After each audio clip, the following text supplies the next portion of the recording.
We are here at Crust Skyfall for the, what, third annual Run a Mile for Jaxon.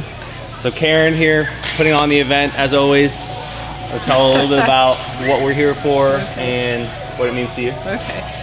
So Run a Mile for Jaxon started after my grandson Jaxon took his life in the year 2020. He was 16 years old at that time. All his friends ran a mile in his honor after he died and made a little video for his mom, who's my daughter. And so I kind of took that idea as an event to raise money for the behavioral health unit at Dayton Children's Hospital. So you've raised a ton of money over the last 2 years. How much have you raised this year? So the first year, 2021, we raised $22,000. Last year we raised $17,000. And just so far this year, we've had an additional $16,000. So right now we're at $55,000. That's awesome. Yeah. How fast are you going to run the mile? I'm going to walk the mile. Only because I like to talk to people. Yeah. Of course. I don't want to make anybody look good. Throw it outside. Hello, sir. Welcome to CrossFit Skyfall. Have you ever been here before? This is the first time. Yeah. What do you think of the place? I love it. Love it. Yeah. Hi, Jack. Hello.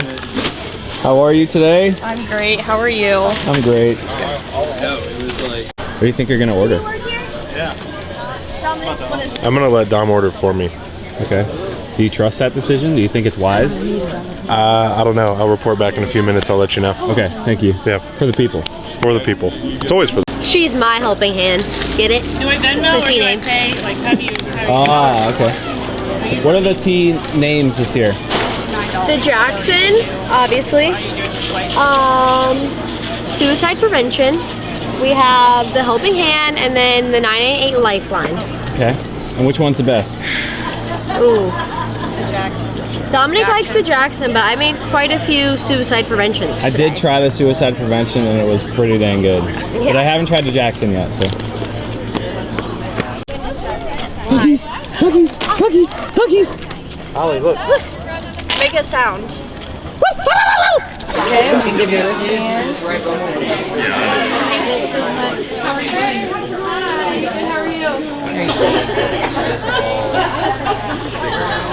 Come here. Keep going. Keep going. Hey man, how you feel about being here today? You excited? Are you gonna run the whole mile? He says stranger danger. It's been funny, we just been hired, haven't you? Trying to look at this. Look at this. It's like my heart beats in my bicep. Wow. Which way is the beach? Everywhere right here. This way or that way. last year too, wasn't it? Hey, you guys afraid of any Nerf guns today, or are we safe? We're good. Alright, all good? Yeah. And my cats. You're gonna make the footage. Yeah, he is. Hi guys, up first we have Joe Hall. He's gonna say a few things before Karen does. Can anybody hear? But some of you guys know me. My name's Joe Hall. I went to high school with Sarah. And last year, I embarked on a journey across the country to raise awareness for mental health and suicide prevention. I started in Rehoboth Beach, Delaware, and 193 days later and 3,176 miles, I crossed the country on foot. I set out with that goal. My bigger goal was to try to raise money for Run a Mile for Jaxon and try to help get to the 50 grand and get the donation kicked in. I didn't quite hit it, but what I found along the way was that it wasn't always about hitting a money goal, it was about making the connections with people. And as somebody that struggles with depression, and back in 2020 myself was as close as I've ever come to committing suicide myself after a motorcycle accident, I realized that connecting is much more important than any type of monetary gain or thing that I was able to raise out of the walk. And you know, Sarah and Karen were both amazing, supporting me. You know, they were phenomenal, and they were all, you know, Sarah was trying to tell me that I was doing something big. And it's, you know, it's the support from them and all the people that followed along on Facebook, Instagram, and TikTok for all my boring content that kind of helped me go, because there were a lot of times where I was hurting, especially Wyoming. If you've never been to Wyoming, don't. The people were fantastic, but it was the worst state to walk through. And we were leading up to this, and you know, I'd been back to work since the walk ended in November, and I kind of felt a little bit empty about, you know, what I'd been doing since then. I talked about trying to go nonprofit. I'd actually connected with a group in Dayton that's going to help me out going forward, but I checked with Karen and Sarah before I came out, because I didn't really want to make anything about me with this. But I did want to announce that all across the country, you're welcome. I'm available for ads as well. We're going to be going out, and I say we because I do take everybody that follows along with me. I really believe that in my heart. So on the anniversary of my finish in November this year, I'm going to go back out. And this year the goal will be, it's not going to be just this year, but my goal is going to be to walk all 48 states, all 48 state capitals. And I want to meet with politicians, legislators, whoever I can in each state capital to try to figure out what they're doing for their state and for this country for the mental health crisis. The other thing I'm going to do is, as I cross through each state, I'll have a charitable checking account set up through the Dayton Foundation. And while I'm in Florida, whatever money is donated while I'm in Florida will go to mental health services in that state, and so on and so forth. So if anybody that hasn't followed along would like to follow along on my second asinine adventure, feel free to look up on Instagram or Facebook, Haul Across the Country, HALL. And one thing, and I really am going to need for this one, is if anybody knows a business that would be interested in helping sponsor this, because this is going to be probably a 2-year trek of being on the road, and I have bills, so I'd like to try to make sure I don't lose my car or anything. But I guess at the end of this, who needs a car if I can walk all these miles? But I do want to try to find some kind of sponsorship to offset my costs. So if you guys know of anyone that would like to help out, please. But if you know anybody that's struggling, have them reach out. If they don't, I know there are people out there that don't feel like you have anybody to talk to. And I had a lot of people that reached out on the Facebook page and messaged me and said exactly that. You know, that I helped them out. For me, it's weird because I don't do well with compliments. I never have. That's another thing my therapist and I should work through. But if you need help with anything, if you're struggling, you don't feel like you've got anybody to talk to, reach out to me. I'll do whatever I can to find someone for you, and at the very least, I'll listen. But thank you, guys.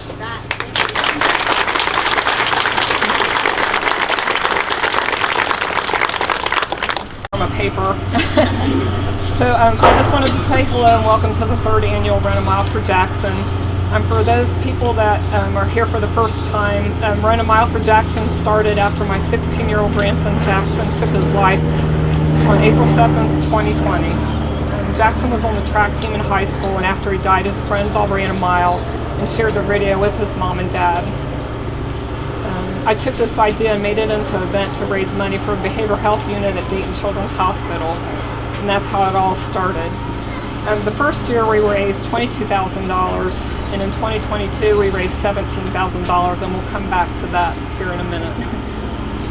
When I first started my career in pediatric intensive care at Dayton Children's Hospital, it was year 2000, and we rarely had patients that attempted or completed suicide. It was very, very few and far between. And during this time, any child that had attempted or had thoughts of suicide came to the ICU because we could keep a close eye on them and we could watch them closely. We were a 15-bed unit. Now, there would never be enough room in the PICU, and there aren't even enough beds in the behavioral health unit that is currently in place for these kids. The kids are placed on the general pediatric units as overflow, and they have a constant attendance, so the need is very great. This is what I'm trying to get at. In the year 2020, the year that Jaxon died, 7% of high school students attempted suicide. 1,200 kids came to the Dayton Children's Behavioral Health Crisis Center 1 in 5 families needed help with a behavioral health issue for their child, and Dayton Children saw a 102% increase in mental health admissions. And finally, in 2020, in Dayton, Ohio, suicide was the #1 cause of death for teenagers. And I think we need to do better for our kids. Jaxon was always a happy, smart, and funny kid. He loved to read, play video games, be social with his friends, and had recently joined the track team. When he was 15, he started having anxiety and depression, and nobody's really sure why that happened. Jaxon had 1 suicide attempt, followed by an admission to Dayton Children's because there were no beds at any mental health facilities. And was admitted 2 different times for thoughts of suicide. So each one of these admissions, he would come to Dayton Children's, they'd find a bed at another place, and each time it was a different place to be seen and treated. The sadness, frustration, and lack of resources compacted by the fact that someone you love wants to die is overwhelming. Sorry. For parents, caregivers, and entire families. By funding our local children's hospital, we can provide help and resources for children and teenagers in the surrounding areas. Dayton Children's has just begun to build a freestanding behavioral health unit and will break ground on May 8th, 2023. You will all be a part of that. Jaxon's name is now on the donor wall in the main entrance of the hospital, and then there's a plaque on the, in his honor on the 4th floor staff lounge, and then 2 specialty care center. The reason I picked this lounge is because when you walk in, it's on the top floor, and there's big windows all across the sides. And when you look out, you can see the skyline of the buildings in Dayton. And for me, that brings a memory of when Jaxon was about 4 or 5. Sarah and Jaxon were living in Lafayette, Indiana at that time, and she was bringing him down to Springboro to see me. So when you drive down 70 from Indiana, it's all like just cornfields. There's nothing to see. So when they would get to the city, when they get to Dayton, he would look out at the skyline and he says, "Mommy, we finally made it to the city." So that's why I picked this building, or that room. This event, I did not do alone. I've had so many people reach out and help, and there was a lot of people to thank. But I wanted to thank all the sponsors to start with. Blue Line Balloons and Molly who did the arch out there. Gary Wright, DBS, Tanzerman Roofing, the Thompson family, New View Nutrition, 937 Nutrition, who came out here today, Solutions Health and Wellness, Michael Bruce Attorney, Skyfall Nutrition, Tom Hummel, Midwest Well Fabrications, Wild Bloom Salon, Mobility Fit, Physical Therapy, Mary Kay with Taylor Tangeman, CrossFit Skyfall, of course, Husky Media, Jack, Dakota, who changed up the design a little bit with Ironside Tattoo, Scott Kimmel brought the water from Culligan Water, Logan Master Appliance, I don't know if Angie's here, but the logo did not make it on the shirt, but she is a sponsor for this event. Show Dog Hot Dogs came, and she actually paid for the permit to be here today. She also lost her brother last year to suicide. Sunshine Studio Events made a basket for donation, and Katie the stylist. Thank you to all the departments at Dayton Children's Hospital that participated in the basket challenge. That's why we have so many great baskets. Everyone that donated and helped in any way. I'm very grateful for all the support I've had over the years. And 937, especially thank you for coming out today. Bruce and Sammy have been such a driving force for Run a Mile for Jaxon. They opened their gyms, their hearts, and all the resources to make this event happen. And CrossFit Skyfall has been more than a gym. They're truly my family. As far as the money goes, if you're good at math in your head, so 2021 there's 22,000, 2022 17,000 when we stopped last year, and then Joe went on his walk and raised funds. So from the time Joe started his walk till last night, we raised an additional $16,725. So as of last night, the total that we've raised before this event even started was $55,725.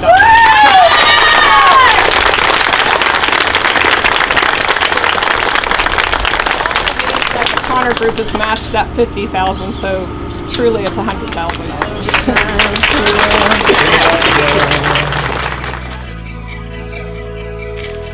There's a time for holding on, a time to speak, a time to listen. There's a time for us to grow.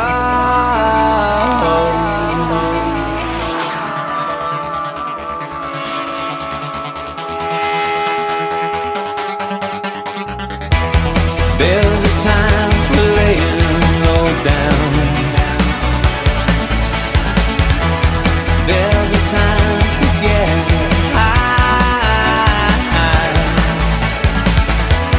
Time for peace, time for fighting.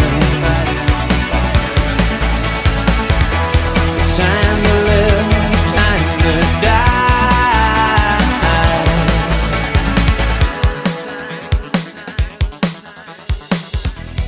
Time to scream, a time for silence.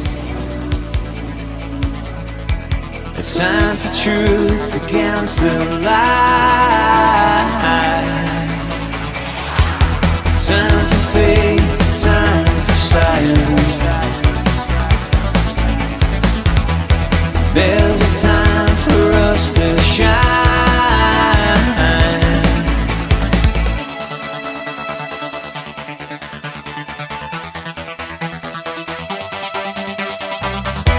There's a time for mixed believing. There's a time